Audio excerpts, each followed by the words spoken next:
आजादी का मतलब क्या है दोस्तों? 15 अगस्त हर साल आता है, तिरंगा लहराता है, देशभक्ति के गाने बजते हैं, स्कूल में लड्डू बंटते हैं और अगले ही दिन सब कुछ फिर से पहले जैसे हो जाता है। लेकिन दोस्तों सच कहूं, 15 अगस्त कोई आम सा दिन नहीं है। यह हमारी पहचान का दिन है। यह हमें याद दिलाता है कि जो खुली हवा में हम सांस ले रहे हैं वो हमें मुफ्त में नहीं मिली। कभी सोचा है कि 15 अगस्त सिर्फ एक तारीख है या एक जिंदा इतिहास? हर साल हम झंडा लहराते हैं, राष्ट्रगान गाते हैं और जय हिंद बोलते हैं, लेकिन उस जय के पीछे का दुख, उस जय के पीछे का त्याग, बहाया हुआ खून, क्या हमें सच में पता है? और आज हम उसी आजादी की असली कहानी आपके सामने ला रहे हैं। नमस्कार दोस्तों, मैं हूं हेमंत जड़ाव। आप सभी का दिल से स्वागत करता हूं हमारे पुस्तकालय हिंदी यूट्यूब चैनल पर। दोस्तों, अंग्रेजों ने भारत में कदम रखा 1757 में, लेकिन गुलामी की जंजीरें हमारे दिलों पर उससे भी पहले से बंधनी लगी थी। 1857 पहली क्रांति। मंगल पांडे ने बंदूक उठाई और चिल्लाए, बस अब और नहीं। उस समय कई लोगों ने विद्रोह किया, लेकिन वो असफल रहे। फिर भी उसने आजादी का बीज बो दिया। फिर आए महात्मा गांधी। उनकी अहिंसा ने लोगों को जगाया।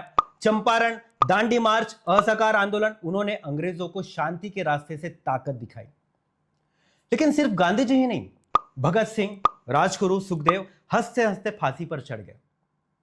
नेताजी सुभाष चंद्र बोस आजाद हिंद फौज बनाई। रानी लक्ष्मीबाई, तात्या टोपे, विनायक दामोदर सावरकर, हर किसी ने अपने हक के लिए खून बहाया। और आखिरकार 15 अगस्त 1947, आधी रात का समय, पूरा देश सो रहा था, लेकिन कुछ आंखें जाग रही थी आजादी के सपनों की उम्मीद में। 200 साल की गुलामी, अनगिनत बलिदान और सैकड़ों क्रांतिकारियों की शहादत के बाद वो दिन आया जब भारत आजाद हुआ। लेकिन यह स्वतंत्रता का सफर आसान नहीं था।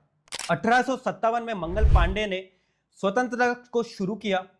भगत सिंह, राजगुरु, सुखदेव हंसते हंसते फांसी पर चढ़ गए। महात्मा गांधी ने सत्याग्रह किया। सुभाष बाबू ने चलो दिल्ली का नारा दिया। इन सभी के खून की बूंदों से हमने ये दिन कमाया है। और इसलिए 15 अगस्त सिर्फ झंडा लहराना नहीं है, यह हमारी पहचान का किला है, हमारे सपनों का गढ़ है। पंडित नेहरू का ट्रिस्ट विद डेस्टिनी भाषण आज भी दिल को छू जाता है।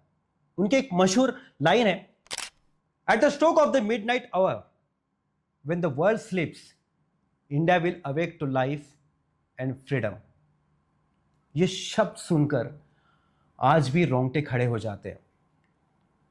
आज लाल किले पर झंडा लहराता है, लेकिन उसके रंग में हजारों का बलिदान डूबा हुआ है।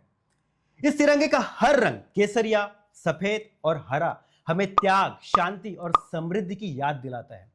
और बीच में जो चक्र है वो कहता है, रुको मत, चलते रहो। लेकिन दोस्तों, एक बात बड़ी अजीब है।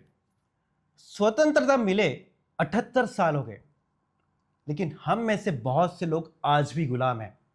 गुलाम है विचारों के, गुलाम है नफरत के, जातिवाद के, बेईमानी के। सच्ची स्वतंत्रता सिर्फ अंग्रेजों के जाने से नहीं, वो है हमारे अंदर के अंग्रेज को बाहर फेंककर। आज हम स्वतंत्रता दिवस मना रहे हैं, लेकिन क्या हम कल सच में मन से स्वतंत्र जिएंगे?